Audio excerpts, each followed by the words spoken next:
তৌফিক এনায়েত করেছেন, এজন্য বলি আলহামদুলিল্লাহ। আলহামদুলিল্লাহ। আজকে আমার বড় বোন, আমার মায়ের তুল্য, আমার আসলে কান্না করার মতো চোখে পানি নেই। আমি কালকে বিকেলে খবর পেয়েছি, কালকে বিকেলেই আসার কথা ছিল, আসা হয় নাই। রাতের বেলায় আসলে আমি ঘুমাতে পারিনি, ডান কাঁধ বাম কাঁধ করতে করতে এভাবে চলে গেছে। আপনারা জানেন আমি বরগুনা এসেছিলাম 2013 সালে আগস্টের 10 তারিখে। বাংলাদেশের বুকে, বাংলাদেশের জনগণের বুকের উপরে একটা স্বৈরাচারী শাসক জগৎপাল পাথর বসেছিল। আমি তার একটা বক্তব্যের প্রতিবাদ করেছিলাম। সে বক্তব্য দিয়েছিল, মা দুর্গা দেবী প্রতি বছর কোনো না কোনো বাহনে চড়ে আসে, এবার এসেছে গজে চড়ে, আর গজে চড়ে আসলে দেশে ফসলে ভরে যায়। আর বাস্তবে তাই হয়েছে, এবার ফসল বেশি হয়েছে। একটা হিন্দু যদি একথা বলতে আমার কোনো আপত্তি ছিল না, তাদের আকীদা তারা পেশ করবে। বাংলাদেশের 18 কোটি মুসলমানের নেত্রী এই দেশে বসে যে আকীদা পোষণ করেছে, আমি বলেছিলাম মক্কার আবু জাহেল আমল হাত আকীদা ভালো ছিল। মক্কার আবু জাহেলরাও বিশ্বাস করত, কোরআনে স্পষ্ট বলেছে, ওয়ালা ইন সাআলতাহুম মান খালাকাস সামাওয়াতি ওয়াল আরদ। হে নবী, আপনি যদি মক্কার আবু জাহেল আবু লাহাবদেরকে জিজ্ঞাসা করেন কে সৃষ্টি করেছে আসমান এবং জমিন, ওয়ালা ইন সাআলতাহুম মান নাযালা মিনাস সামাই মান, যদি মক্কার আবু জাহেল আবু লাহাবদেরকে আমি জিজ্ঞেস করো কে আসমান থেকে পানি বর্ষণ করে, ফাহিয়া বিহিল আরদা মিন বাদি মাউতিহা, অতঃপর সেই পানির মাধ্যমে মৃত্যু জমিনকে জীবিত করে ফসল উৎপন্ন করার শক্তি দেয় কে? আল্লাহ বলছেন লা ইয়াকুলুন্নাল্লাহ, মক্কার কাফেররা অবশ্যই বলবে যে আল্লাহ এগুলো সব করেন। যেখানে মক্কার আবু জাহেল আবু লাহাবরা পর্যন্ত বিশ্বাস করত বৃষ্টি দেওয়ার মালিক আল্লাহ, রিজিক দেওয়ার মালিক আল্লাহ, সেখানে বাংলাদেশের মুসলমান দেশের প্রধানমন্ত্রী বলেছিল মা দুর্গা দেবী গজে চড়ে এসে বলে ফসল বেশি হয়েছে। আমি তার প্রতিবাদ করেছিলাম, তার হিংসার কারণে আমাকে গ্রেফতার করেছিল। আপনারা জানেন আমার জামিন হয়েছিল, আমাকে হাইকোর্ট থেকে জামিন দিয়েছে, কিন্তু হাসিনার কোর্ট আমাকে জামিন দেয় নাই। আমাকে জেল গেট থেকে নিয়ে 2 দিন রেখে আবার গ্রেফতার করে ভিতরে দিয়ে দেয়। এখন আমি সেই মামলায় কারারুদ্ধ আছি। ভাইয়েরা আমার, আপনারা জানেন আমি ঈদের সময় বাড়িতে বেড়াতে এসেছিলাম। আমি কোনো দল করি না, আমার প্রত্যেকটা লেখা এবং বক্তব্যে বলা আছে আমি একজন মুসলিম। কোরআন আমার পরিচয় দিয়েছে, হুয়া সাম্মাকুমুল মুসলিমিন, আমি সেই মুসলিম পরিচয় দিয়ে চলেছি। আমার নামে একটা দল তৈরি করে কখনো বলা হয় আমি নাকি আধ্যাত্মিক নেতা, কখনো গুরু, কখনো প্রধান, কখনো আরতি। সাংবাদিক ভাইদেরকে আমি জিজ্ঞেস বলতে চাই, আপনারা ভালো করে দেখুন, জসিমউদ্দিন রহমানী গ্রেফতার হওয়ার আগ পর্যন্ত আনসারুল্লাহ বাংলা টিমের কোন দলের নাম কোনো কানেও শুনে নাই। আমি চ্যালেঞ্জ করে বলি, বাংলাদেশে আনসারুল্লাহ বাংলা টিম নামের কোন দল নাই, এটা শেখ হাসিনার তৈরি করা। আপনারা জানেন সূরা কসাসের শুরুতে পড়বেন, কোরআন বলছে ফেরাউন সম্পর্কে আলোচনা, সেখানে বলেছে ফেরাউন কি করতো, ওয়াজআলা আহলাহা শিয়া, ফেরাউন তার জাতিকে বিভিন্ন দলে দলে বিভক্ত করত, ইয়াস্তাযইফু তাইফাতাম মিনহুম, তাদের একটা গ্রুপকে সে দুর্বল করে রাখতো। শেখ হাসিনা সেই ফেরাউন, এই যুগের ফেরাউন হাসিনা বাংলাদেশের জনগণকে কেউ রাজাকার, কেউ আনসারুল্লাহ, কেউ অমুক তমুক বিভক্ত করে সে তার শাসন হয়েছিল। আপনারা জানেন এই সর্বশেষ যে আন্দোলন, এটা কোন দলের আন্দোলন ছিল না, এটা ছিল বাংলাদেশের ইতিহাসে এমন এক আন্দোলন যেখানে হিন্দু, মুসলিম, বৌদ্ধ, খ্রিস্টান, ছাত্র, মাদ্রাসা ছাত্র, আলিয়া, কওমিয়া, ডানপন্থী, বামপন্থী কোন ভেদাভেদ ছিল না, সব একাকার হয়ে ময়দানে অবতীর্ণ হয়েছিল। আপনারা জানেন, আমার মনে পড়েছে জেলখানায় বসে যেদিন শুনলাম হাসিনা পালিয়েছে। আলাম তারা কাইফা ফাআলা রাব্বুকা বিআসহাবিল ফিল, আল্লাহ বলছেন আপনি কি দেখেন নাই হাতি বাহিনীর সাথে আল্লাহ কি আচরণ করেছিলেন? হাতি বাহিনী হাতি হাসিনা নামাতে চেয়েছিল, সাধু আজান নামিয়ে দিয়েছিল। আল্লাহ বলছেন আলাম ইয়াজআল কাইদাহুম ফি তাদলিল, তার এই জঙ্গি জঙ্গি খেলার চক্রান্ত আল্লাহ কি ব্যর্থ করে দেন নাই? ওয়া আরসালা আলাইহিম তায়রান আবাবিল, আল্লাহ বলছেন আব্রাহাকে ধ্বংস করার জন্য ঝাঁকে ঝাঁকে পাখি পাঠিয়ে দিয়েছিলেন। তৈরান মানে পাখি, আবাবিল মানে ঝাঁকে ঝাঁকে। আমার দেশে বলা হয় আবাবিল পাখি। আমি তখন মনে করলাম এই প্রাইমারি স্কুলের ছাত্র, হাই স্কুলের ছাত্র, নাবালক শিশু পর্যন্ত যখন ময়দানে ছাপিয়ে পড়েছে, এটা আল্লাহ তোর সেই আবাবিল পাখি চলে এসেছে। হাসিনার কোনো ক্ষমতা ছিল না মোকাবেলা করার মতো। আমি ধন্যবাদ জানাই বাংলাদেশের সেনাবাহিনীকে সময় মতো পদক্ষেপ নেওয়ার জন্য, যে তারা কোন দলে আনুগত্য না করে বাংলাদেশের জনগণের পাশে দাঁড়িয়েছিল। আমি বাংলাদেশের পুলিশ ভাইদেরকে বলবো, আপনাদেরকে জোর করে ব্যবহার করেছে আমরা জানি, আপনাদের দোষ না। আমি সেজন্য আজকের মাধ্যমে সারা বাংলাদেশের মুসলিম অমুসলিম সমস্ত মানুষকে বলতে চাই, আপনারা কোনো ফাঁদে পা দিবেন না। এখন বড় কঠিন মুহূর্ত চলছে। আপনারা দেখেছেন ভারতের মিডিয়ায় প্রচার হচ্ছে বাংলাদেশে হিন্দুদের মন্দির জ্বালিয়ে দেওয়া হচ্ছে, হিন্দুর বাড়ি ঘরে আগুন লাগানো হচ্ছে, এই সমস্ত অপপ্রচার হচ্ছে। খবরদার, আমি আপনাদেরকে কঠোর ভাবে বলছি, কোন হিন্দুর উপরে আক্রমণ যেন না হয়, কোন মন্দিরকে আগুন দিতে না পারে, সেজন্য আপনাদেরকে অতন্ত্র প্রহরে বাড়তে হবে ইনশাআল্লাহ। ভাইয়েরা আমার, আপনারা জানেন আমরা কোন বিশৃঙ্খলা পছন্দ করি না। আমরা চাই আল্লাহর নবী যেরকম ভাবে মক্কা বিজয়ের পরে যখন তার সামনে সাহাবায়ে কেরাম 10,000 উন্মুক্ত তরবারি নিয়ে বসে আছেন, একটা ইশারা করলে সব গর্দান বুড়ে যায় মক্কার কাফেরদের। মক্কার কাফেররা এসে হাজির হয়েছে সামনে। আল্লাহর নবী জিজ্ঞেস করেছিলেন, ওহে মক্কার কাফেররা, তোমরাই তো সেই লোকগুলো যারা আমাকে হত্যা করার জন্য ঘেরাও করেছিলে, তোমরাই তো সেই লোকগুলো যারা আমার বিলালকে উত্তপ্ত রৌদ্রে শুয়ে রেখে নিচে আঙ্গার দিয়ে উপরে পাথর চাপা দিয়ে রেখেছিলে, তোমরাই সেই লোকগুলো যারা সুমাইয়া রাদিয়াল্লাহু তাআলা আনহাকে লজ্জাস্থানে বর্ষা দিয়ে আঘাত করে হত্যা করেছিলে, তোমরাই সেই লোকগুলো যারা আম্মার ইবনে ইয়াসিরকে বন্দী করে নির্যাতন করেছিল। কিন্তু আজকে তোমাদের আমি জিজ্ঞেস করতে চাই, তোমরা আমার থেকে কেমন ব্যবহার আশা করছো? মক্কার কাফেররা বলেছিল, একজন উত্তম ভ্রাতার কাছ থেকে যা আশা করা যায় তাই আশা করছি। আল্লাহর নবী বলেছিলেন, আজকে আমি সে কথাই বলছি যা আমার ভাই ইউসুফ আলাইহিস সালাম বলেছিলেন তার ভাইদেরকে নাগালে পাওয়ার পরে। আল্লাহর নবী বললেন, লা তাসরিবা আলাইকুমুল ইয়াউম, আজকে তোমাদের বিরুদ্ধে আমাদের কোনো ক্ষোভ নাই, কোনো প্রতিশোধ নেওয়ার ইচ্ছে নেই। যাও, ইযহাবু আনতুমুত তালাকা, আমি তোমাদের সকলকে সমানভাবে আমভাবে ক্ষমা ঘোষণা করছি।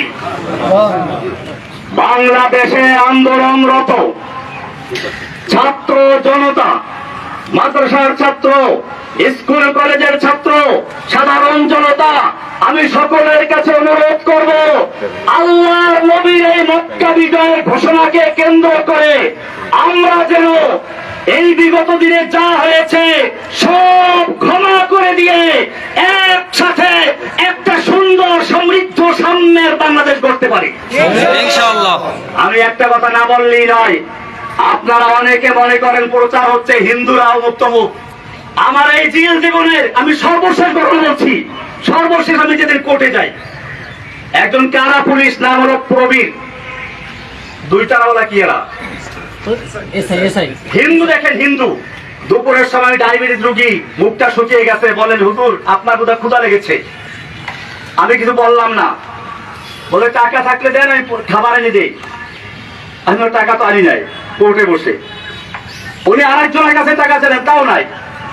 শেষ পর্যন্ত নিজের পকেট থেকে টাকা খরচ করে আমাকে দুপুরে এক প্যাকেট বিরিয়ানি আর একটা 2 লিটারের পানি দিয়ে দেয়। হিন্দু প্রবীর, এরা সর্বশেষ আমি করছি সেই কোর্টের দিন। আপনাদেরকে আরো বলি, আমি যে জেলখানায় রয়েছি সেখানে চক্রান্ত হয়েছিল বড় ধরনের দাঙ্গা করানোর জন্য। আমি সকালবেলা থেকে পুরা জেলখানায় হ্যান্ড মাইক হাতে নিয়ে বলেছি, খবরদার কেউ কোনো বিশৃঙ্খলা করবেন না, বিশৃঙ্খলা করবেন না, আপনারা শান্ত থাকুন। আপনারা জানেন আমাকে রাখা হয়েছে হাই সিকিউরিটি জেলে, এশিয়া মহাদেশের 1 নম্বর জেলেটা, কঠিন জেল। 1000-এর উপরে আছে ফাঁসির আসামি, ফাঁসির আসামি আছে 1000-এর উপরে। এরপরে হুজি জেএমবি যত সব ওখানে। এইখানে গন্ডগোল লাগাবার চক্রান্ত করা হয়েছিল। আমি হ্যান্ড মাইক দিয়ে সকালবেলা ঘুরে ঘুরে প্রত্যেকটা বিল্ডিং এর সামনে গিয়ে বলেছি, কেউ উচ্ছৃঙ্খল করবে না, আপনাদের জন্য মুক্ত হলে বলে আপনাদের জন্য মুক্তির ব্যবস্থা করবো ইনশাআল্লাহ। ইনশাআল্লাহ সবাই আমার কথা মেনে নিয়েছিল। কিন্তু কে বা কারা উস্কানি দিয়ে কিছু কয়েদিদেরকে লেলিয়ে দিয়েছে এখানে আক্রমণ করার জন্য, বিশেষ করে আমি যে বিল্ডিং গেছিলাম সেখানে আক্রমণ করার জন্য। কারণ কি? কারণ ছিল এই আন্দোলনটাকে একটা জঙ্গি রূপে আকৃতি দেওয়ার জন্য। আমি গোয়েন্দা বিভাগের ভাইদেরকে বলবো, ঢাকার high security, Kashimpur high security জেলে পরিবেশ শান্ত হওয়ার পরে এই কয়েদিদেরকে লেলিয়ে দিয়েছিল কারা হাজুদের উপরে। যদি সেদিন আমি জীবনের ঝুঁকি নিয়ে বাধা না দিতাম তাহলে সেখানে কারবালার ময়দান হয়ে যেত। কারণ হাজুতেরা নামলে বলে ওই কয়েদিদেরকে খুঁজে পাওয়া যেত না। এই চক্রান্ত কারা করেছিল আপনাদের খুঁজে বের করতে হবে। এই চক্রান্ত শুধু জেলখানার ভিতরে না, আপনারা শুনুন, আমি যেই ব্লকে থাকি, অর্থাৎ ব্লক বলতে একসাথে 7টা রুম, যাতে করে তার কেউ ক্ষতি করতে না পারে। আমার বড় ভাই এখানে আছে, আমি ছোটবেলায় দেখেছি।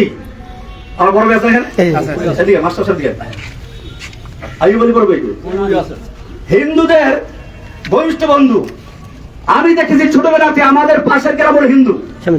এই হিন্দুরা ওনার সাথে কি সম্পর্ক আছে, বিপদ আপদে পড়লে দৌড়ে আসা এই বলিবার কাছে। এইভাবে আমরা পারিবারিক ভাবে, আমি ইন্ডিয়াতে পড়াশোনা করেছি, দেওবন্দের আর উল্লেখযোগ্য ছাত্র আমি দেওবন্দে পড়াশোনা করেছি। ইন্ডিয়াতে হিন্দুদের বিভিন্ন বাগানে গিয়ে ফল খেতাম। হিন্দু দাদারা আমাকে বলতো, খালো খালো ভাই, যেতে চাই খালো, লেলা নেই, যত চাও খেয়ে নাও, নিতে পারবা না।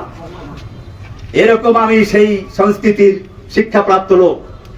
আমাকে হাসিনা সরকার তার ব্যক্তিগত আক্রোশের কারণে সারা বাংলাদেশে নয় সারা বিশ্বে আমাকে জঙ্গি বলে চিহ্নিত করে একেবারে প্রচার করেছে। আমি আপনাদেরকে, সাংবাদিক ভাইদেরকে বলতে চাই, বাংলাদেশে আমি যখন বরগুনা এসেছিলাম, গ্রেফতার বরগুনাতে হয়েছিলাম, আমি বরগুনার বড় মসজিদ, কেন্দ্রীয় মসজিদ সদরঘাট, এই সদরঘাট মসজিদের খতিব ছিলাম। শুক্রবার দিন, জুমার দিন, ঈদের মতো, লোকসভা মতো বরগুনার কোন লোকে বলতে পারবে আমি কোন জঙ্গি জঙ্গি কর্মকাণ্ডের সাথে জড়িত ছিলাম? তাহলে আমাকে কেন এই পরিচয় করানো হলো? কারা করিয়েছে? আল্লাহ তারা ছাড়ে না। ইন্না বাদশা রব্বিকা লাশাদীদ। যেই অহংকারী, যেই ফিরআউন, যেই দাজ্জাল কয়েকদিন আগেও বলেছিল হাসিনা পালায় না, সে ব্যক্তি পালিয়ে গেছে। এটা আল্লাহর দেওয়া শিক্ষা। आए हसीना आए कौआ आए नानक आए जालिम जाबिर सुल्तान आए जितने जितने शैतान आए सबको हुई रुसवाई हासिल जाअल हक व ज़ाक़ल बातिल इन्नल बातिला काना ज़हूक़ा। যুগে যুগে যত ফেরাউন দুনিয়ার আগমন করেছে, আল্লাহ একটু ঢিল দিয়ে দেখে কত দূর যেতে পারে। যখন তার যাওয়ার সীমানা অতিক্রম করে আল্লাহ এমন ভাবে ধরে তখন তার পালিয়ে যাওয়ার জায়গা থাকে না। ইন্না বাতশা রাব্বিকা লাশাদীদ, নিশ্চয় আল্লাহ ধরা বড় কঠিন। ভাইরা আমার, আমি অনেক কথা বলে ফেলেছি, আমার সর্বশেষ কথা এটাই, এই যে বিজয়টা হয়েছে, এই যে বাংলাদেশের স্বাধীনতা অর্জন হয়েছে নতুন করে, এই স্বাধীনতা অর্জনে যে সকল ছাত্র ভাইয়েরা, বিশেষ করে আবু সাইদ, সেই রংপুরের আবু সাইদ, যে ব্যক্তি নিজের বুকটাকে টান করে দিয়ে গুলির সামনে নিজেকে পেশ করে দিয়েছিল, আমার মনে পড়লো সেই ইংরেজ তার ইতিহাস, দারুল উলুম দেওবন্দের শাইখুল হাদিস হোসাইন আল-বাদানী রাহমাতুল্লাহি আলাইহি একবার ইংরেজের বিরুদ্ধে আন্দোলনে এক ময়দানে ভাষণ দেওয়ার কথা ছিল। দিল্লি লাল কেল্লার সামনে ইংরেজ সরকার ঘোষণা করেছিল দেখা মাত্র গুলি করতে হবে। মাওলানা মাদানী রাহমাতুল্লাহি আলাইহি সেই ইংরেজদের সামনে গিয়ে হাজির হয়ে বলেছিলেন, मैंने सुना है कि ये सफेद कुत्तों ने ऐलान कर दिया है कि जो उनके खिलाफ नारा लगाएगा उनको गुली कर दिया जाएगा, करो गुली। যে আমি শুনেছি এই সাদা কুকুরের দল ঘোষণা করেছে যে ব্যক্তি এখানে বক্তব্য রাখবে তাকে গুলি করা হবে। আমি মাদানী হাজির হয়েছি, করো গুলি। এই বলে যখন তিনি ধিক্কার দিয়েছিলেন, সমস্ত পুলিশের হাতের রাইফেল গুলো ঝরঝর করে পড়ে গিয়েছিল। সেই ইতিহাস আর একবার পুনরুজ্জীবিত করল আবু সাইদ, ফারহান ফাইয়াজ, এরকম আরো কত তাহমিদ, আরো কত ছেলেরা। আমি সেই ছেলেদেরকে আপনাদেরকে বলি, সেই আবরার নাম বললেন না, আবরার ফাহাদ, আমি বলতে এখন আর ভয় নাই, আগে ভয় পেতাম।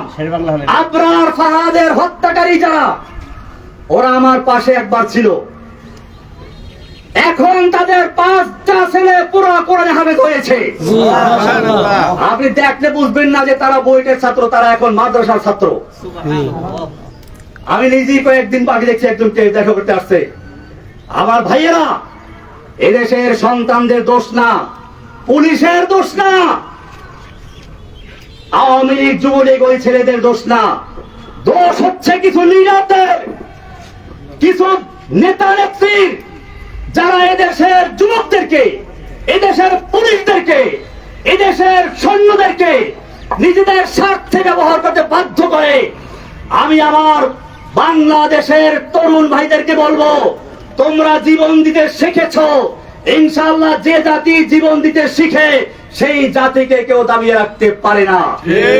সব গুরিজা হো গিয়া আখির, सब गुरीजा हो गया आखिर जलवाए खुर्शीद से, ई चमन मामूर होगा नगमाए तौहीद से। রাতের আধার কেটে যাবে পূর্ণিমার চাঁদের আলোকের ঝলকানিতে, এই জমিন আবার আবাদ হবে তাওহীদের আওয়াজে ইনশাআল্লাহ। ভাইয়েরা আমার, আমি আপনাদের কাছে দোয়া চাই, আল্লাহ যেন আমাকে এবং আমার সঙ্গে আরো যে ভাইয়েরা আছে সকল ভাইদের মুক্তি আল্লাহ তাআলা ত্বরান্বিত করেন, জোরে বলেন আমিন। আমরা জানাজা এসেছি আমার বড় বোনের মৃত্যু। আমার এই বড় বোন মূলত মায়ের মতোই, মায়ের আদর স্নেহ দিয়ে তিনি আমাদেরকে লালন পালন করেছেন।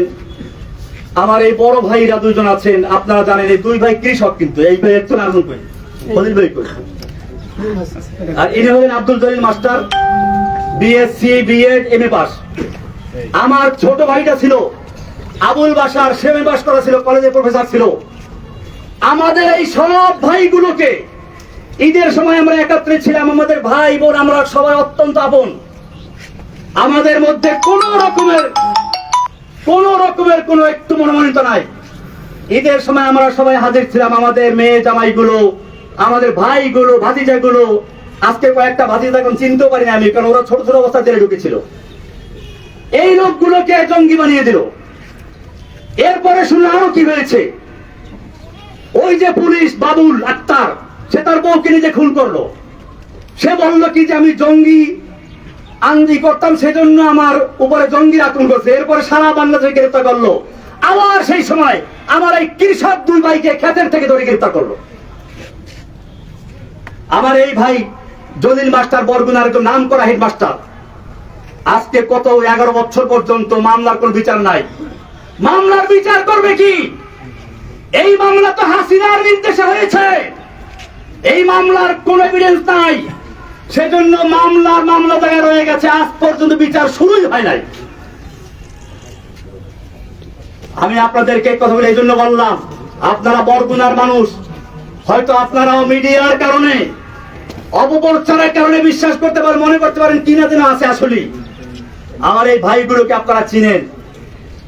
আমার ছোট ভাই ওই সময় বাড়ি ছিল না, সে বরিশাল কলেজে প্রফেসর ছিল, তাকে গুম করা হলো, 6 মাস পর্যন্ত নির্যাতন করা হলো।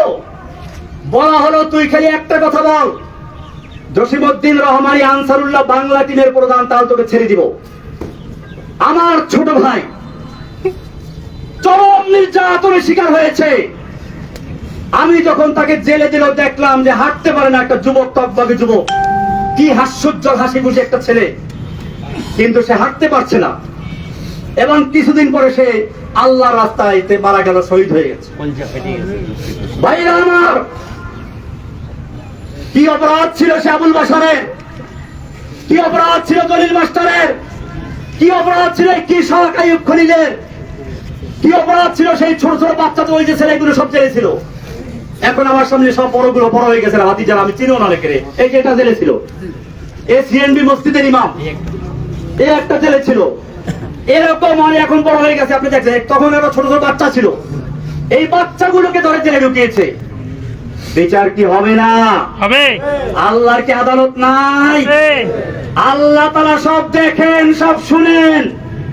তিনি একটু ঢিল দিয়ে দেখেন, তোমাকে এই দেড় যুগ পর্যন্ত ঢিল দিয়েছিল, এরপরে তোমাকে এমন ধরেছে, তোমার দরবেশ বাবা দাড়ি কামাইয়া মারতে পারে নাই। দেখেন নাই দরবেশ বাবারে? এই দরবেশ বাবা ইসলামকে ভালোবাসে, কিন্তু আজকে সে বাঁচার জন্য দাড়ি কামাইয়া মারতে পারে না।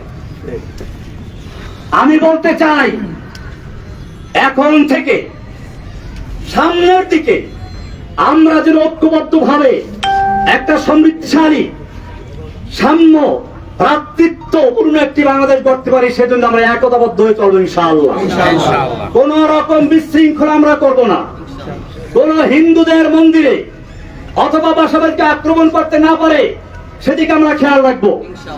আমার এই বার্তাগুলো আপনারা সারা বাংলাদেশে পৌঁছে দিন ইনশাআল্লাহ। আল্লাহ তাআলা যেন আমাদেরকে সকলকে একটা সুন্দর, সুখী, সমৃদ্ধশালী বাংলাদেশ গড়ার তৌফিক দান করেন, আমিন। আর কথা বলবেন? কে বলবেন? আমরা জানাজা নামাজ শুরু করে রাখুনি। জানাজা নামাজের নিয়ম হচ্ছে কাতার সোজা করে দাঁড়াবেন, নিয়ত করবেন। জানাজা মহিলার জানাজা, আমার বড় বোন ওনার মহিলার জানাজা, আবুল বাশার মাশাআল্লাহ। দেখেন আমার ছোট ভাই আবুল বাশার কথা বললাম, এদিকে আসো। এক বাচ্চা অবস্থা দেখছিলাম, আমাকে বাসার সর্বশেষ বলেছিল যে আমার ছেলেটাকে আপনি দেখে রাখবেন, আলেম হতে পারে যেন, কিন্তু আমি তাকে আলেম বানাবো আমি নিজেই করতে পারি নাই। আল্লাহ তোমাকে কবুল করো, আমিন। আল্লাহ তাআলা ওর জন্য দোয়া করবেন।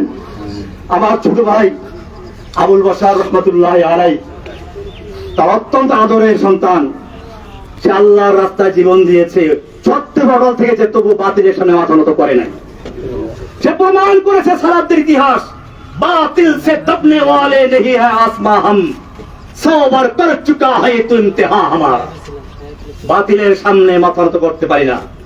मर्द मोमिन बातिल से हरगिज खौफ खा सकता नहीं, सर झुका सकता नहीं, सर कटा सकता है, सर कटा सकता है लेकिन सर झुका सकता नहीं। ভাইয়েরা আমার, আমি কথা বলতে গেলে অনেক কথা নিছিলাম, অনেক কথা, আমি আর কথা বাড়াতে চাই না। জানাজা নামাজ শুরু করতেছি। 4 তাকবীরের সাথে ফরজে কিফায়ার নামাজ এই নামের পেছনে আদায় করছি। এই নিয়াতকে আল্লাহ আপনারা নিয়াত করবেন। এরপরে সুবহানাক আল্লাহুম্মা বলে নামাজে যেটা হয় এটাই করবেন, আর এক তাকবীর হবে। মহিলারা একটু দূরে থাকেন, মহিলারা জানাজার অংশগ্রহণ দরকার নেই। এরপরে মহিলারা দোয়া অংশগ্রহণ, আমরা শেষে জানাজার পরে যদি দোয়া হয় না, কিন্তু আমরা অন্য এই সাথে তো চলে যেতে হবে, পরে আমরা একটু দোয়া করি, সুরাটা পরে যেতে দাও।